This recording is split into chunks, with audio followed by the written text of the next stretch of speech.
This is still Report Desk Africa, your favorite reporter show on this continent, if I do say so myself.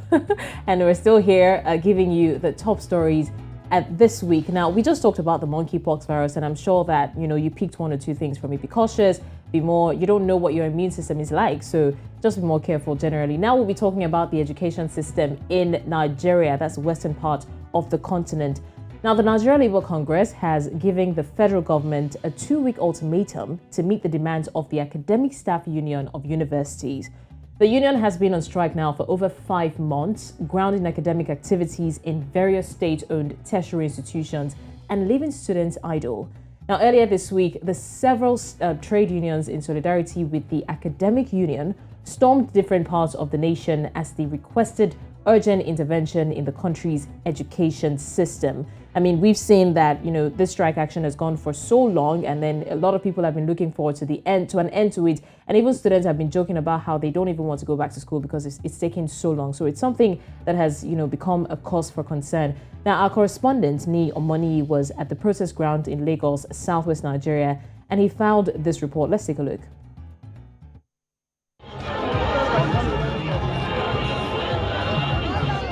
In the background is the 2006 song titled Mr. President by popular Nigerian singer African China. This resonates with the purpose of the gathering here in Lagos, southwest Nigeria. The clamor is the same as in times past, better governance. This time, however, with a specific demand on education reform, especially for state-owned universities. The chief promoter of IPPIS, Idris Ahmed, he's now in Kuje prison on account of the money he stole, 170 billion. If you pump that into our higher institution, you will see monumental transformation. We are also using this forum to impress it on Nigerian government to get our children back to school. For the Academic Staff Union of Universities, ASUU, there is no compromise on their demands, especially as the federal government prioritizes other non-academic projects coupled with the nation's economy. We want the federal government to consider our demands. Minimum wage arrears has not been completely paid. We want the state university to be funded adequately. We want end allowances, their own since 2012 to be paid. And they should stop the dichotomizing and segregating the unions. All unions in tertiary institutions are one. This is a warning protest. By the time Nigerians are going to come out fully, as our comment has said, NSAS protest will be a mere child's play. We must unite to kick out this system of capitalism, this system that privatizes, this system that deregulates, this system that takes the resources of the entire society and put in the hand of a few. After over 3 hours covering over 3 kilometers from Ikeja Underbridge to this place, the NLC, in solidarity with ASUU, are gathered right here. We are transmitting this letter to you. Onward transmission to the president. I received this letter as directed by the governor. I'd like to send his apologies for not being here, as you all know, he would have loved to have received this letter himself, but unfortunately he's not available, attending to other matters of the state. As the impact of ASUU strikes lingers, students of state-owned tertiary institutions bear the brunt as they watch their contemporaries in private and foreign institutions forge ahead. We cannot be studying 4 years course for 9 years because of ASUU strike. Coronavirus came, we stayed at home. ASUU strike came, we stayed at home. Just January here, we resumed. February 14th, they went on strike again. My ID card have expired. My ID card have graduated before me. My supervisor is not going to see me because that's when it's on strike. So it's affecting me mentally, psychologically. While awaiting responses from the meeting held with the federal government on 15th of July, ASUU says the 2-day warning strike is a tip of the iceberg if nothing is done about their request. Niyi Omoniyi, reporting for News Central. It's quite sad that 5 months ago, I was also on the streets of Lagos, Nigeria, carrying out a report concerning this strike when it initially started, I beg your pardon, not knowing that 5 months down the line and beyond 5 months, we will still be here discussing ASUU strike. But now, of course, our correspondent, Niyi Omoniyi, who was in that report and filed that report, is joining us now as we discuss where we are and what exactly is going on with the ASUU strike. Niyi, thank you for joining us. Thank you for having me. Hello, Niyi. Thank you for joining us. Thank you, blessings. All right, now, Niyi, let's quickly, jump into this. Now, it's not new, of course. We know that ASUU, that's the Academic Staff Union of Universities in Nigeria, has been on strike for over 5 months now. But how did the Nigeria Labour Congress, NLC, get into this whole mix? Well, one thing, if you check the full meaning or the acronym ASUU, Academic Staff Union of Universities, Union, every union in various organizations across Nigeria are under or directly under the Nigeria Labour Congress, who of course caters for the welfare of the people and of course for negotiations or talks with the Nigerian federal government or the federal government or any other authority. And it's NLC might just be coming out now. They've been in talks with the federal government on behalf of ASUU as well. In May, they had discussions and they were involved in some of the meetings that ASUU had with the federal government, where the Nigerian Association, or also the Students Association also joined in on the negotiation at the table, but nothing was done about it. And that's why, in solidarity, basically because they have more reach, they have more capacity, there are so many unions under the Nigeria Labour Congress, which is NLC, and that's why they feel that will pull more weight and it will hold more grounds if they all came together. The Electricity Workers Union, the Nigerian Union of Teachers, every other one that you can mention, the Maritime, anyone, were all on ground. And of course, they have all these under their umbrella. And that's why with that strength, they feel they can pull the crowd and of course get the government to wade into their situation.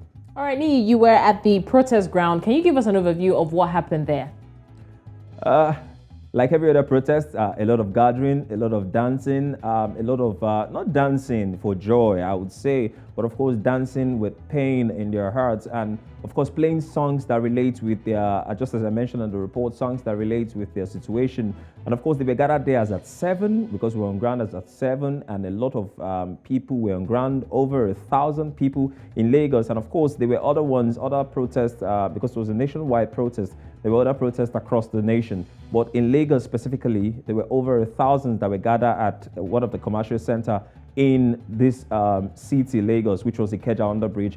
And they were going to take a walk from there to the government powerhouse, that is where the office of the governor is, and of course the vice president, the deputy governor, pardon me, and the House of Assembly also is situated. And that was over 4 hours work, chanting and calling for reform in the education sector.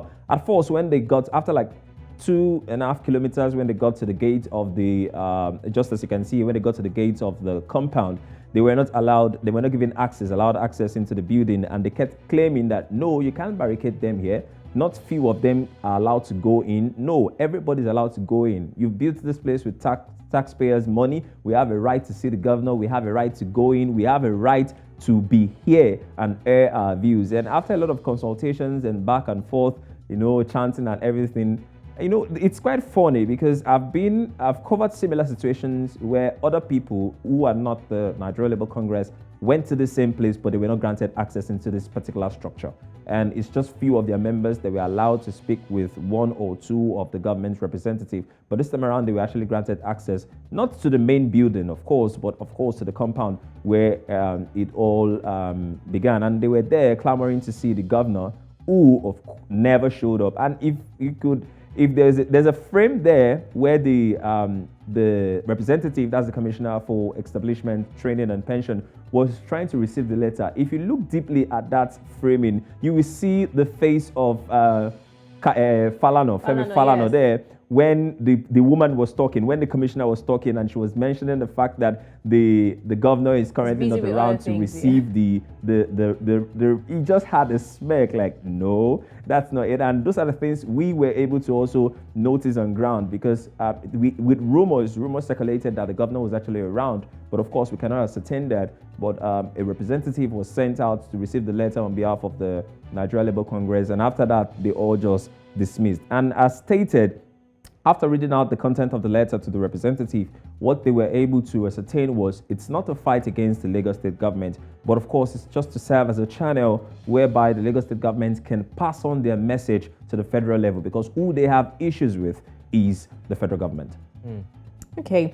Now, Niyi, talking about response or no response. Now, since the strike, escalated to this level till now, has there been any outcome of any fruitful meeting or any meeting at all between the government and the Academic Staff Union of Universities, also known as ASUU?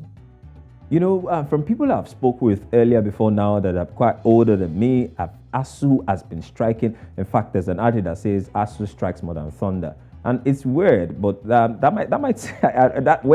there's no so much truth in that, but there's just so much similarities, because ASUU has been in talks with different government, different administration over the years, even since 1992, over the years, and the same issues have been raised. The last meeting they had was in July 16 this year, where they were able to, the old challenge ASUU is having right now based on three major parts. The first part is the UTERS versus IPs. The IPs is a government, a foreign program that is brought on to help pay the lecturers. But Nigerian government, of course, have to pay, according to research, we noticed that they have to pay for these every month, and of course in dollars, and it's a foreign idea. Meanwhile, UTERS, which is what the lecturers are proposing should be a way or a platform for which they can get paid, is what they are proposing, homegrown and a pet project of the lecturers themselves that will be safe, less expensive for the government. That's the first part. The second part is in 2013, there was the government set up a committee to move around the universities and of course say what and give an observation and an assessment. And they were able to come up with the fact that the universities, especially the state-owned universities, need a revamp. And there was a speculated amount of money that was supposed to be disbursed. I think over 200 billion naira was supposed to be disbursed for the revitalization of various tertiary institutions across the country. And then they proposed to the government that if they can't pay it at once, they can pay it in, 1 trillion naira. So they proposed that the government can pay it in tranches over like 200 billion naira in a space of 6 years. But from then till now, it's only the Goodluck Jonathan administration that has paid 200 billion naira about it, and this current administration has only paid 50 million. So that's the second part. The third part is the fact that they want payments, their payments increase. Minimum wage is 30,000 naira in Nigeria. It's no more doing what they want to do. And you would wonder, okay, why is this becoming a concern now? They've been going about the normal duty over time and they've been having this issue. So it's a case of this. Let me bring out an analogy. So a married man has a wife, and the wife is asking for money for the children. Okay, and please, we need money for the kids and everything. But he's saying he doesn't have. Meanwhile, the wife is seeing him spend money on various things and, setting priorities. And if there's a graphics there that shows where, in the reports, that shows where the federal government has said it has disbursed over 200 billion naira for children to feed school children, over 400 billion naira to alleviate poverty. Now they are fighting about fuel subsidy of over 4 trillion naira. Duty toll allowance has increased 100%. Now, when we say duty, this is what covers for the logistics of the traveling of these political elites and the political people, and it has increased by 100%. CBN recently increased interest rates to 14%, and these are the concerns. They are saying, okay, you're not giving us what we want. You're not attending to our needs, yet you're benefiting more and you're increasing what you want. And the economy is not even getting better, and that's why they've raised concern. But according to the last meeting they had in July 16, they've passed on all their messages to the federal government. But what they are waiting for, and they even confirmed, according to the president of ASUU, he confirmed that they've test runs and proposed solutions for the UTEST platform to be implemented. But all they are waiting for is the government's response to that. And of course, since July 16 till now, it's over 1 month, nothing has been heard from the government, hence the protest. The sad thing for me now, which I'm seeing, is with the rate of inflation increase in the country, even that 200 billion naira that's supposed to be disbursed per year or every 2 years, amounting to 1 trillion, like you mentioned earlier, will no longer carry the kind of weight that it carried years ago. So it might not even be able to do some of the things that the striking lecturers are asking for. But going forward, Niyi, now the Labour Congress, NLC, has given a 2 weeks ultimatum to the federal government, to make do their promises, or at least to come to the agreements that they've reached. Do you think, that something will eventually be done, or will ASUU, compromise? I feel it's really bigger. It's bigger than that, because the truth is, in 1992, ASUU also went on strike, and there was the lecturers came around and said, okay, you know what, something needs to be done about this. The federal government said they can't fund what ASUU is asking for, that is to revamp the tertiary institutions. And the lecturers proposed what is called a TET fund. Now, the government also said, we don't have money to run a TET fund. So the TET fund is supposed to provide financial support for infrastructures or whatever revamp you want to do in the universities. But the government said they don't have at the time. And the lecturers, according to the president, said they came up with a model that can help create revenue for that particular TET fund. And it's the fact that they should remove 2% profit from every company in Nigeria, and that 2% should spread across all universities, polytechnics, and college of education. And that was supposed to be the process. But unfortunately, and if you go to so many state-owned tertiary institutions now, you will see so many buildings erected, and you will see the inscription on them: TET fund project, TET fund project. But unfortunately now, according to the president of ASUU, over 40% of the money generated there are not even coming to the universities anymore. There's a lot of bureaucracy. It's gone to logistics of the political elite, it's gone to logistics of the company, and so many things have gone into it. So it's not a case of maybe the government will not be able to fund it, or maybe the government, let's take for example, just as the Southwest coordinator mentioned in the report you watched, the person who the IPs, the funds and payments of the IPs is supposed to be given to, the Accountant General of the Federation. Accountant General of the Federation is currently in prison under trial for taking a whooping sum of 109 billion naira. One person.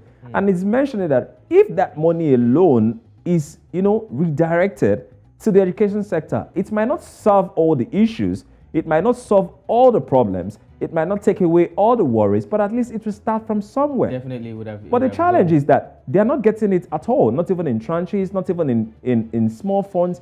And it's annoying to them. They're raising concerns about it, that you can't keep treating us this way. The economy is bad. What we're supposed to get to even make things better for us is not coming up. And if you check it, the foundation of every society is good education.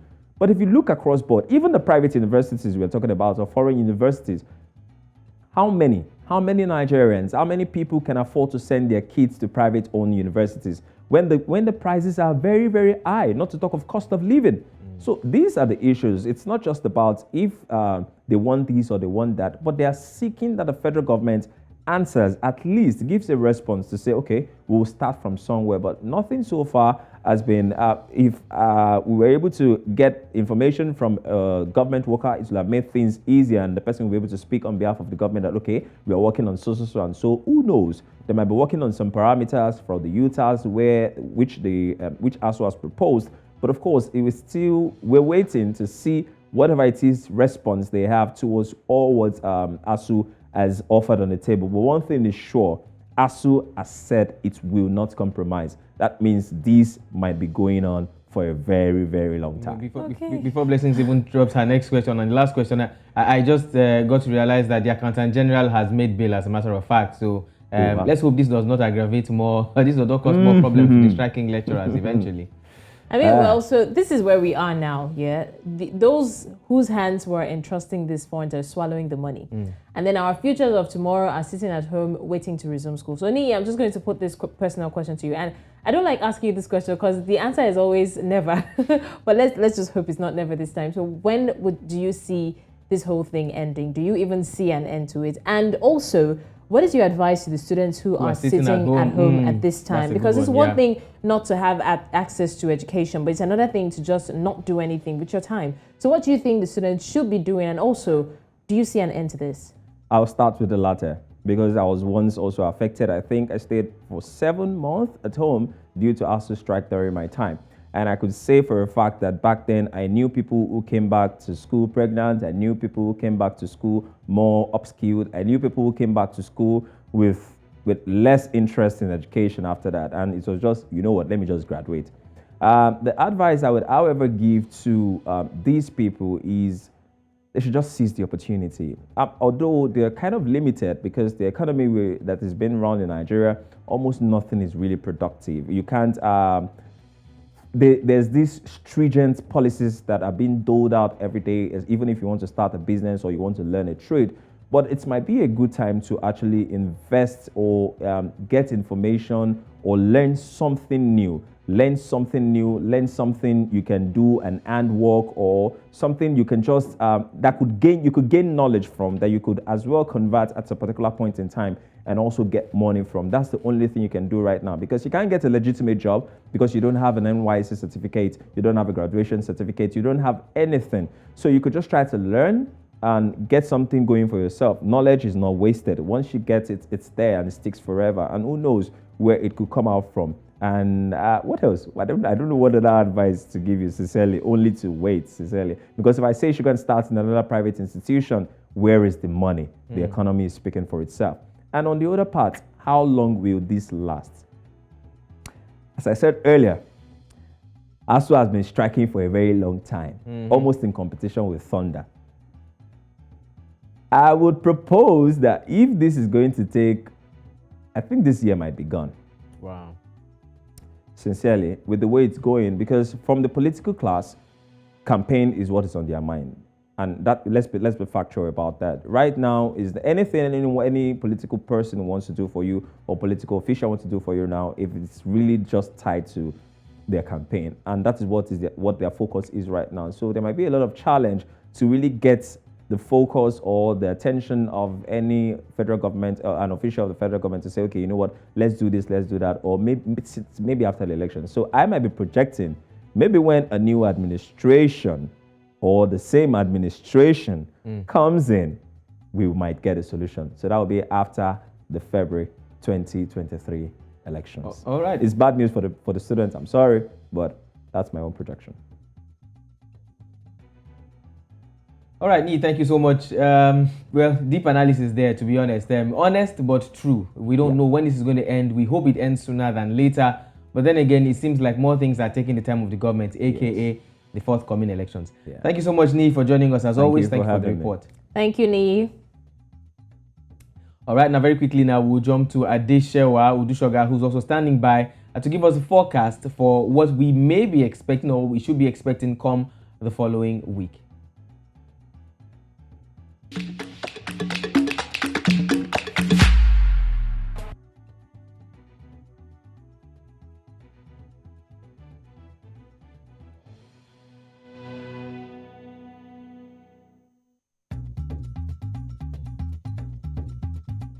Thank you for staying with us. If you're just joining us, well, you are hitting the end part of Report Desk Africa for today. We're moving straight to Adeshewa Udushoga, who's standing by to give us the forecast for the forthcoming week. Shewa, good evening. Hi. Good evening, Shewa. Good evening, blessings. Good evening, Shewa. Your makeup is nice, by the way. Thank you. Okay. Okay, so without wasting time, Shewa, can you please just tell us what to expect in the coming week? All right, making the first list is the big story coming from Kenya. Kenyans are preparing to elect the number one person in the country. That's the president, as well as the members of the National Assembly and Senate, the county governors, and members of the 47 county assemblies. One interesting thing is that amongst the top two contenders is now Kenya's current deputy president, and there's William Ruto, and then of course, and as well as Raila Odinga, who is the former prime minister, who is also, fortunately or unfortunately, getting the support of the current president. Also making the list, we move on to Southern Africa, where Lesotho is dropping charges against his former prime minister, Thomas Tabane, and his wife over the murder of his former wife 5 years ago.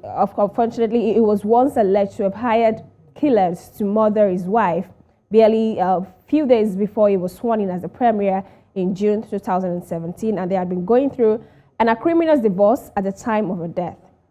Now, lastly, we're going to be talking about the visit of France president, that's Emmanuel Macron, to 3 African countries, that's Benin, Guinea-Bissau, and Cameroon.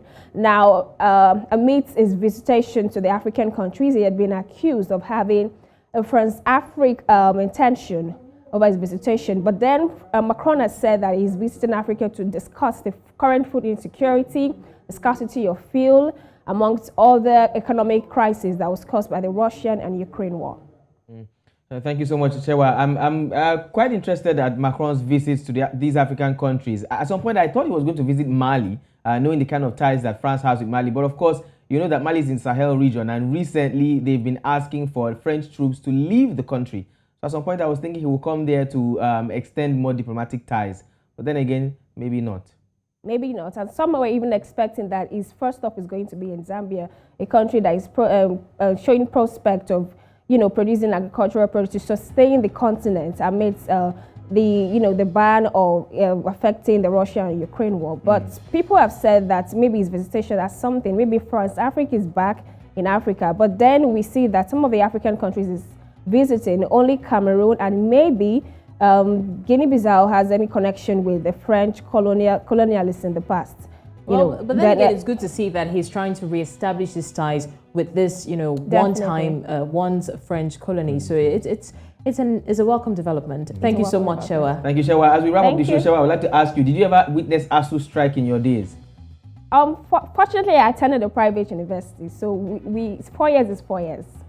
So you don't understand what we're talking about? I don't understand. Well, I honestly would say that in my time, I'm grateful for that extra time I have. I'm not grateful for the strike, but I'm grateful because I was able to make, like Niyi said, I did something tangible with it, and I'm seeing the results. So I did something with my own, but I'm not seeing the result. But thank you so much, Adishawa, for joining us on the show again. Thank you for having me. Thank you, Sarah. Good show. It's been blessings. I think this is the last episode for the month, yeah? Definitely for the month, the last episode for the month. The next time we'll be saying Happy New Month in the month of August. This is the season for Leos, people who are lion-hearted. I'm one of them, and you are not. Oh, congratulations. All right. Thank you so much once again for joining us on this week's episode of Report Desk Africa. Join us again, same time next week, same station, when, by the way, the station will be bigger and bolder. Hold on till next week and we'll tell you why we will be bigger and bolder. My name is Bernard Akede. Thank you for staying with us. And my name is Blessings Mosugu. See you again next week. Signing out.